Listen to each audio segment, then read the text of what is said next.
പൊതുജനങ്ങളിൽ നിന്ന് പരാതി സ്വീകരിക്കലല്ല ഈ യാത്രയുടെ ലക്ഷ്യമെന്ന് മുഖ്യമന്ത്രി അർത്ഥശങ്കയ്ക്കിടയില്ലാത്ത വിധം വ്യക്തമാക്കുകയും ചെയ്തിട്ടുണ്ട്.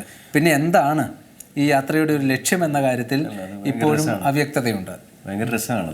കാര്യം ഈ പഴയ നമ്മുടെ മനസ്സിലുള്ളത് ജനസമ്പർക്ക പരിപാടിയാണ്. അതെ അതെ, അതായത് അതുമായിട്ടാണ് പലപ്പോഴും താരതമ്യം ചെയ്യുന്നത്. നമ്മൾ എന്ന് വെച്ചാൽ ജനം താരതമ്യം ചെയ്യുന്നത്. കാര്യം ഈ ജനസമ്പർക്ക പരിപാടിയിൽ ഉമ്മൻചാണ്ടി മുഖ്യമന്ത്രി ആയിരിക്കും നടത്തിയ ജനസമ്പർക്ക പരിപാടിയിൽ അങ്ങനെ കെട്ടിക്കിടന്ന ഫയലുകളിൽ ഉറങ്ങിക്കിടന്ന പല പരാതികളും ഉടനടി തീർപ്പായി. പിന്നെ പൊടി തട്ടിയെടുത്ത് ഉടനടി തന്നെ തീരുമാനമാക്കി. കെട്ടിക്കിടക്കായിരുന്നു. ഉടനടി എന്ന് പറയുമ്പോൾ ഓൾറെഡി കുറച്ച് കാലമായിട്ട് പലയിടത്തും തടഞ്ഞു പോയ ഫയലുകളാണ്, തടഞ്ഞു പോയ ആവശ്യങ്ങളാണ്, പലരുടെയും ജീവത് പ്രശ്നങ്ങളാണ്. അപ്പം അതിന് സമാനമായ ഒന്നാണ് ഈ നവകേരള സദസ്സ് കൊണ്ട് ഉദ്ദേശിക്കുന്നതെന്നാണ് ജനം കരുതിയത്. അതുകൊണ്ടാണ് അവർ കെട്ടുകണക്കിന് പരാതിയുമായിട്ട് ഈ പറഞ്ഞ നവകേരള സദസ്സിന്റെ വർഷങ്ങളായിട്ടുള്ള അവരുടെ പരാധീനതകളും പ്രശ്നങ്ങളും ബാക്കി അതിന്റെ പൊളിറ്റിക്കൽ വിഷയങ്ങളൊക്കെ വേറെയാണ്. ഈ പറഞ്ഞതുപോലെ പ്രത്യേകിച്ച് രാഷ്ട്രീയ ചായ്വുകളോ അങ്ങനെയൊന്നുമില്ല. ജീവിച്ചു പോകണം മുന്നോട്ട്. സഹായിക്കാൻ ആര് വരുന്നോ അവരുടെ അടുത്ത് പരാതികളുടെ കൂമ്പാരം അതിൻ്റെ കെട്ടഴിക്കാൻ വേണ്ടിയിട്ട് പോകുന്ന സാധാരണ മനുഷ്യൻ. നവകേരള സദസ്സിലും കുറേ ആൾക്കാർ പോയിട്ടുണ്ട്, പരാതികളൊക്കെ ആയിട്ട് പോയിട്ടുണ്ട്. അപ്പോൾ ഈ പരാതി സ്വീകരിക്കപ്പെടുന്നില്ല കാര്യമായിട്ട് ഈ പറഞ്ഞതുപോലെ ചില പ്രശ്നങ്ങളുണ്ട് എന്ന് പറഞ്ഞപ്പോൾ മുഖ്യമന്ത്രി പറഞ്ഞൊരു മറുപടിയാണ് വളരെ രസകരമായിട്ട് തോന്നിയത്. അതല്ല ഞങ്ങളുടെ പണി, ഈ പരാതി സ്വീകരിക്കാനല്ല ഇങ്ങനൊരു നവകേരള സദസ്സ് എന്ന് പറഞ്ഞൊരു പരിപാടിയായിട്ട് ബസ് പിടിച്ച് ഞങ്ങൾ ഇറങ്ങിയേക്കുന്നത്. 1 കോടിയുടെ ബസ്സും ഞങ്ങളിങ്ങനെ മണ്ഡലം തോറും കയറി ഇറങ്ങുന്നത് നിങ്ങളുടെ പരാതി സ്വീകരിക്കാനല്ല. പരാതി പൊതുജനങ്ങൾക്ക് മനസ്സിലായില്ല എന്ന് മാത്രമല്ല, ഇത് പരാതി സ്വീകരിക്കലല്ല ഇതിൻ്റെ ലക്ഷ്യമെന്ന് അദ്ദേഹം പലതവണ പറഞ്ഞിട്ടുണ്ട്.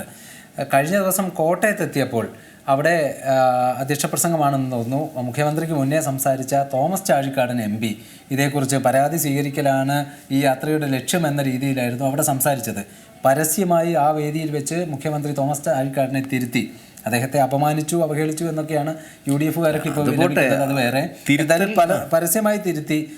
ഇദ്ദേഹത്തിന് ഇത് അറിഞ്ഞുകൂടായിട്ടാണ് പരാതി സ്വീകരിക്കലല്ല ഈ യാത്രയുടെ ലക്ഷ്യമെന്ന് അദ്ദേഹം പറയുകയുണ്ടായി. അതായത് എനിക്കോ ബിനോയ്ക്കോ അല്ലെങ്കിൽ ഇവിടുത്തെ മറ്റ് സാധാരണക്കാരായ ആളുകൾക്കോ മാത്രമല്ല, LDF-ൻ്റെ ഘടകകക്ഷിയായ കേരള കോൺഗ്രസ്സിലെ ഒരു MP പോലും, അദ്ദേഹം പോലും തെറ്റിദ്ധരിച്ചിരുന്നത് പരാതി സ്വീകരിക്കാനാണ് ഈ യാത്ര നടത്തുന്നത് എന്നതായിരുന്നു. പിന്നെ ഈ ജനസമ്പർക്ക പരിപാടിയുമായിട്ട് ഒരു തരത്തിലും ഇതിനൊരു താരതമ്യമില്ലെന്ന് തോന്നുന്നു. ഇപ്പോൾ അത് മനസ്സിലാകുന്നുണ്ട്. മാത്രമല്ല, ഇതിൽ മുഖ്യമന്ത്രിയോ മന്ത്രിമാരോ ആരും ഈ പൊതുജനങ്ങളെ കാണുന്നില്ല.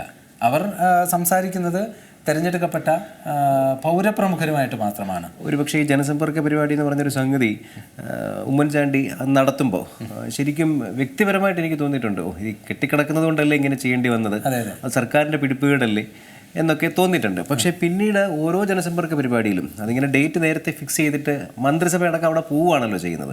ഒരു ദിവസം ഇന്ന സ്ഥലത്ത് അവിടെ മുഖ്യമന്ത്രി ഉണ്ടാവും, മന്ത്രിമാരുണ്ടാവും, കളക്ടർ ഉണ്ടാവും, SP ഉണ്ടാവും, എല്ലാ വകുപ്പുകളുടെയും തലവന്മാരുണ്ടാവും. അവിടെ വെച്ച് തന്നെ പ്രശ്നങ്ങൾ തീർപ്പാക്കുന്നു.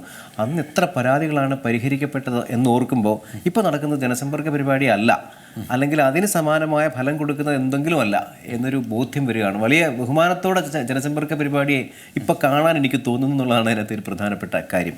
എന്ന് മാത്രമല്ല, മുഖ്യമന്ത്രി ഇത് പരാതി കൊടുക്കാനുള്ള സ്ഥലമല്ല എന്ന് പറയുമ്പോൾ തന്നെ കൂടെ പറയുന്നുണ്ട്, പരാതി സ്വാഭാവികമായിട്ടും അതിൻ്റെ ഒരു ഭാഗം മാത്രമാണ് പരാതി സ്വീകരിക്കുക എന്നുള്ളത്. അതിപ്പോൾ മന്ത്രിമാർ എവിടെ പോയാലും പരാതിയായിട്ട് ആൾക്കാർ വരും, അതിൻ്റെ ഭാഗമായിട്ടാണ് ഈ പറഞ്ഞ പരാതി സ്വീകരിക്കുന്നത്. അപ്പോൾ പിന്നെ എന്താണ് ഈ പറഞ്ഞ നവകേരള സദസ്സിൻ്റെ ലക്ഷ്യം? അത് ആൾക്കാർക്ക് മനസ്സിലായിട്ടില്ല എന്ന് മുഖ്യമന്ത്രിക്ക് മനസ്സിലായതുകൊണ്ടാകും അദ്ദേഹം ഒന്നുകൂടെ വിശദീകരിക്കുന്നുണ്ട്.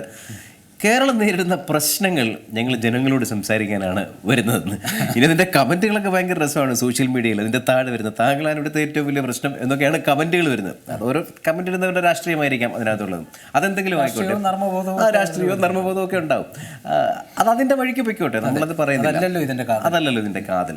എന്താണ് ഈ നവകേരള സദസ്സ് കൊണ്ട് ഉദ്ദേശിക്കുന്നത് എന്ന് ജനങ്ങൾക്ക് ഇതുവരെ മനസ്സിലായിട്ട് പോലുമില്ല എന്നാണ് ഈ പറഞ്ഞതിൻ്റെ അർത്ഥം. അവിടെ ഞാൻ ഇടപെടും. ജനങ്ങൾക്ക് മാത്രമല്ല, തോമസ് ചാഴിക്കാടൻ MPക്ക് പോലും മനസ്സിലായിട്ടില്ല. ഏറ്റവും പുതിയ വാർത്തകളും വിശേഷങ്ങളും വിരൽ തുമ്പിലറിയാൻ Zee മലയാളം ന്യൂസ് എല്ലാ ഡിജിറ്റൽ പ്ലാറ്റ്ഫോമുകളിലും ലഭ്യം.